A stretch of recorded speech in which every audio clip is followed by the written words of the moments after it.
Breaking news Hindi వివాదంతో పాటు తమిళ సినిమాల్ని హిందీలో డబ్బింగ్ ఎందుకు చేస్తున్నారని డిప్యూటీ సీఎం పవన్ ప్రశ్నించడంపై డీఎంకే నేతలు కౌంటర్ ఇచ్చారు. పవన్ విమర్శలను డీఎంకే అధికార ప్రతినిధి సయ్యద్ హఫీజుల్లా తోసిపుచ్చారు. భాషా విధానంపై తమిళనాడు వైఖరిని పవన్ తప్పుగా అర్థం చేసుకున్నారని వ్యాఖ్యానించారు. వ్యక్తిగతంగా హిందీ ఇతర భాషలు నేర్చుకోవడాన్ని తాము ఎన్నడూ అడ్డుకోలేదని, ఆసక్తి ఉన్నవారు నేర్చుకోవడం కోసం ఇప్పటికే హిందీ ప్రచార సభలను నిర్వహిస్తున్నామని వివరించారు.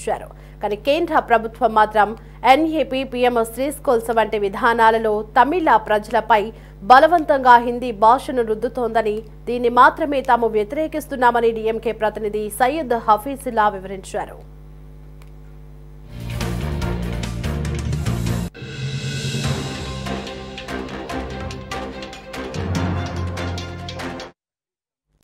తమిళ సినిమాల డబ్బింగ్ పై పవన్ వ్యాఖ్యలను మరో డీఎంకే సీనియర్ నేత టీకేఎస్ ఎలన్ గోవన్ ఖండించారు. 1938 నుంచి తమిళులపై హిందీ భాషను బలవంతంగా రుద్దడాన్ని తాము వ్యతిరేకిస్తున్నామని గుర్తు చేశారు. ద్విభాషా విధానాన్ని అమలు చేస్తామని, ఇప్పటికే తాము అసెంబ్లీలో చట్టాన్ని ఆమోదించుకున్నామని, విద్యా నిపుణుల సలహాలు, సూచనల మేరకే ఈ నిర్ణయం తీసుకున్నామని వివరించారు. అంతేగాని సినీ నటులు, రాజకీయ నాయకుల అభిప్రాయాలతో ఏకీభవించాల్సిన అవసరం లేదన్నారు.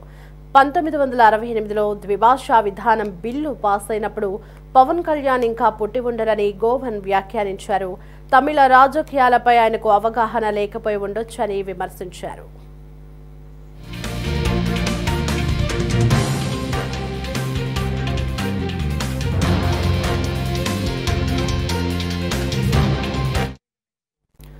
హిందీ వివాదంతో పాటు తమిళ సినిమాల్ని హిందీలో డబ్బింగ్ ఎందుకు చేస్తున్నారని డిప్యూటీ సీఎం పవన్ ప్రశ్నించడంపై డీఎంకే నేతలు కౌంటర్ ఇచ్చారు.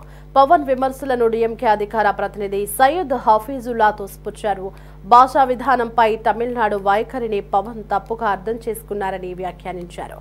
వ్యక్తిగతంగా హిందీ ఇతర భాషలు నేర్చుకోవడాన్ని తాము ఎన్నడూ అడ్డుకోలేదని, ఆసక్తి ఉన్నవారు నేర్చుకోవడం కోసం ఇప్పటికే హిందీ ప్రచార సభలను నిర్వహిస్తున్నామని వివరించారు. కానీ కేంద్ర ప్రభుత్వం మాత్రం ఎన్ఏపీ, పీఎంఎస్ స్కూల్స్ వంటి విధానాలతో తమిళ ప్రజలపై బలవంతంగా హిందీ భాషను రుద్దుతోందని, దీన్ని మాత్రమే తాము వ్యతిరేకిస్తున్నామని డీఎంకే ప్రతినిధి సయ్యద్ హఫీజుల్లా వివరించారు.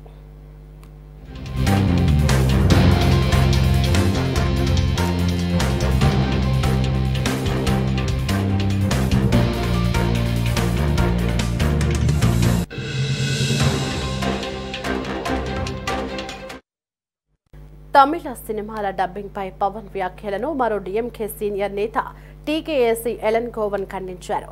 1938 నుంచి తమిళులపై హిందీ భాషను బలవంతంగా రుద్దడాన్ని తాము వ్యతిరేకిస్తున్నామని గుర్తు చేశారు.